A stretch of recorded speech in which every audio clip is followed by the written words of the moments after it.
രക്ഷ എന്നല്ല പറഞ്ഞത്. അതിനപ്പുറത്ത് അറബ് സമൂഹത്തെ ഒന്നാകെ ഭരിക്കാൻ സാധിക്കും. അനറബി സമൂഹം ഇവരുടെ കാൽച്ചുവട്ടിലേക്ക് വന്നു നിൽക്കും, ഇവരുടെ ആധിപത്യത്തിന്റെ കീഴിലാകും.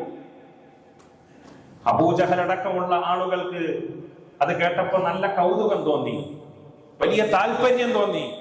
അബൂജഹൽ എഴുന്നേറ്റ് നിന്നിട്ട് പറഞ്ഞു, ഒന്നല്ല 10 തവണ ഞങ്ങൾ പറയാം, ആ വചനം ഒന്ന് പറയൂ. ഒന്നല്ല 10 തവണ പറയാം, ആ വചനം ഒന്ന് പറയൂ.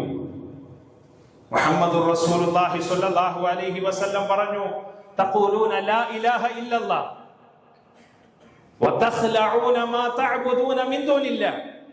നിങ്ങൾ അനുവർത്തിച്ചു പോകുന്ന നിങ്ങളുടെ നയങ്ങളും നിങ്ങളുടെ സമ്പ്രദായങ്ങളും നിങ്ങളുടെ വ്യവസ്ഥിതികളും നിങ്ങളുടെ ജീവിത രീതികളും നിങ്ങളുടെ സാമൂഹികമായ ഇടപെടലുകളും ഇതെല്ലാം എന്നേക്കുമായി ജീവിതത്തിൽ നിന്ന് ഒഴിവാക്കിക്കൊണ്ട് ഈ കലിമയെ ലാ ഇലാഹ ഇല്ലല്ലാഹ്, ആരാധനക്കർഹനായി അല്ലാഹു അല്ലാതെ മറ്റാരുമില്ല എന്ന ഈ സിദ്ധാന്തത്തെ നിങ്ങൾ നിങ്ങളുടെ ജീവിതത്തിലേക്ക് ചേർത്ത് വെക്കണം. ചരിത്രത്തിൽ കാണാം, ആ 25 ആളുകളും മൗനം ദീക്ഷിച്ചുകൊണ്ട് ഒന്നും മിണ്ടാതെ എഴുന്നേറ്റ് പോയി എന്ന്. അവർക്കും മനസ്സിലായി ഇത് ജീവിതത്തിൽ സൗകര്യപൂർവം എപ്പോഴെങ്കിലുമൊക്കെ പറയേണ്ട ഒന്നല്ല എന്നവർക്ക് മനസ്സിലായി.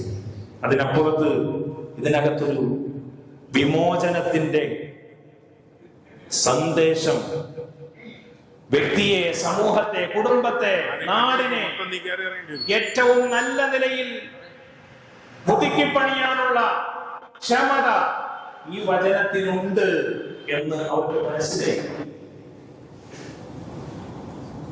നമ്മുടെ നാട്ടിന്റെ പ്രശ്നം എന്താ? വ്യവസ്ഥിതികൾ മാറില്ല, അനീതി അരങ്ങുവാഴും, ആഭാസത്തരങ്ങൾ അതിര് കടക്കും. അവിടെയൊന്നും ഒരു അതിരും മാനദണ്ഡവുമില്ല, നിയമവും നിയന്ത്രണവുമില്ല. കയ്യൊപ്പുള്ളവൻ കാര്യക്കാരനാകുന്നത് അവിടെയാണ്. കലിമയുടെ അഭാവവും അത് നൽകുന്ന നീതിബോധവും മനുഷ്യർക്കിടയിലെ തുല്യതയും സാമൂഹികമായ അതിന്റെ നന്മകളും ഒരു സമൂഹത്തിൽ നഷ്ടപ്പെടുമ്പോൾ ആ സമൂഹം അസന്തുലിതമായ ഒരു സമൂഹമായി മാറുന്നു. ഞാൻ പറഞ്ഞു വരുന്നത്, ഇങ്ങനെ ഒരു ലാ ഇലാഹ ഇല്ലല്ലാഹ് മുൻനിർത്തിയുള്ള ഒരു വിമോചനത്തിന്റെ ഓർമ്മ പുതുക്കേണ്ട ദിനമാണ് നമ്മുടെ മുന്നിലുള്ള മുഹറം 10 എന്ന് പറയുന്നത്.